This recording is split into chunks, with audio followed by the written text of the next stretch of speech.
Hello, I'm thankful you're here.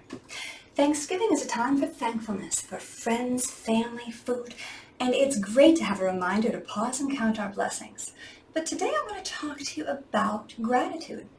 I think the two are often seen as interchangeable, but I wanted to suggest a different way of seeing gratitude, a slightly different nuance that will enhance your days long after the leftover turkey is gone. Gratitude is more than a favorable thought or a warm feeling or a pleasant mood. Gratitude is a way of thinking, a lens through which we can see things, and if we incorporate it into the perspective with which we view our entire lives, it becomes a virtue. In the field of positive psychology, gratitude is strongly and consistently associated with greater happiness. It directly correlates to more positive emotions, better health, more resilience, and strong relationships. So now, if you're wondering, how can I get me some of that? I'm going to tell you. It comes down to mindset and practice. Oftentimes, the mindset part is difficult for those who've had a challenging life or are currently really struggling. It can create the perspective that you've already paid your dues and you're entitled to whatever good life brings your way. Now, we might not realize it, but over time, this can cement a way of thinking that has us resentful of additional challenges that come our way and perpetually disappointed that life isn't giving us more. That is a recipe that can leave you miserable, like all the time. Ironically, if you've gone through a lot in your life, it actually tees you up for a great gratitude practice. You should remember those hard times.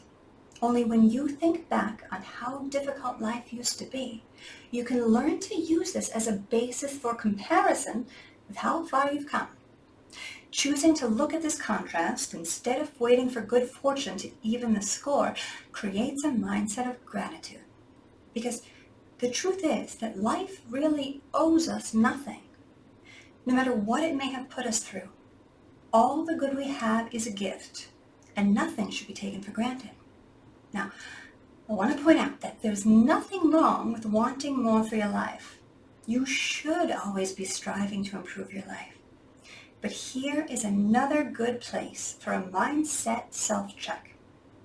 Sometimes we get so fixated on a goal that it takes on the actual meaning of our happiness.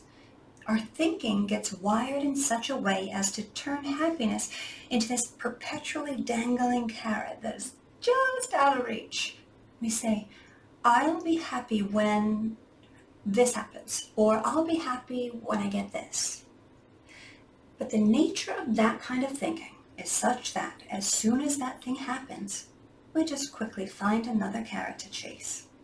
And you may have enjoyed happiness when you achieved your goal, but it robbed you of living in a grateful state of mind in the time before it. So, what do we put into practice to leave the carrot-chasing mindset behind and upgrade to a mindset of gratitude? Well, it just so happens that the first step here is the same as the first step we've talked about so many times in our quest for a peaceful life. I'll give you a minute to think about yourself. Come on, you know it.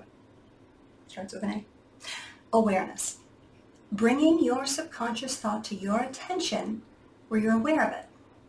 This will become easier and more automatic down the road, and this goes back to one of our very first videos.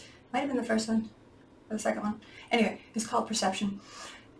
It takes a bit of work and commitment and determination to change the way our thinking is wired. So, at first, we need to lean on some reminder tools. You start by pre-selecting a daily event that you will consistently remember and learn to associate with exercising gratitude, an effort that will seriously only take a minute. It's like how some people will say grace before a meal.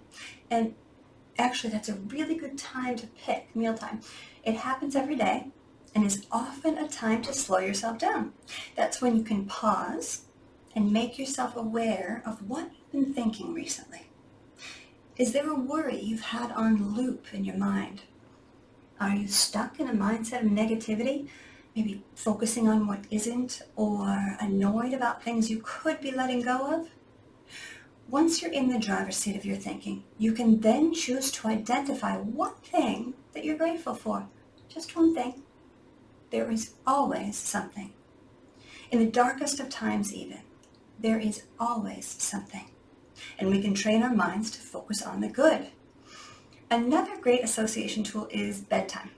This is a great time for gratitude exercise because your walls are down, you're in a safe place, and it has the added benefit of leaving your mind in a more peaceful place right before you go to sleep.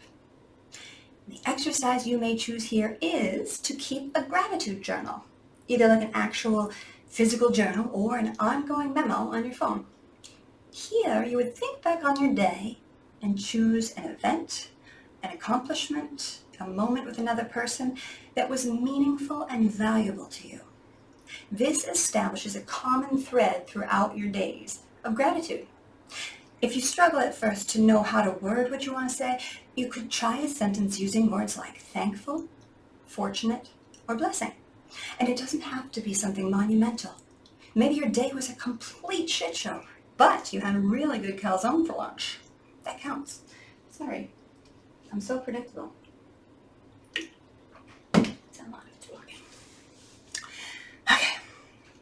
An added bonus of the journal method is that when you find yourself feeling more down than usual, you can read through things that you were thankful for in your life and reconnect with that positivity. This process will start out pretty methodical at first, but over time, if it's what you really want, you'll start to become aware of yourself when you're in a rut of negative thought, and you'll be able to push yourself past it. You'll find that you're noticing the day's small blessings and not taking them for granted. And you will gain a greater understanding of the perspective that we're all just about as happy as we choose to be. Don't be happy when, be happy now. The blessings are there, we just need to learn to see them. Be well.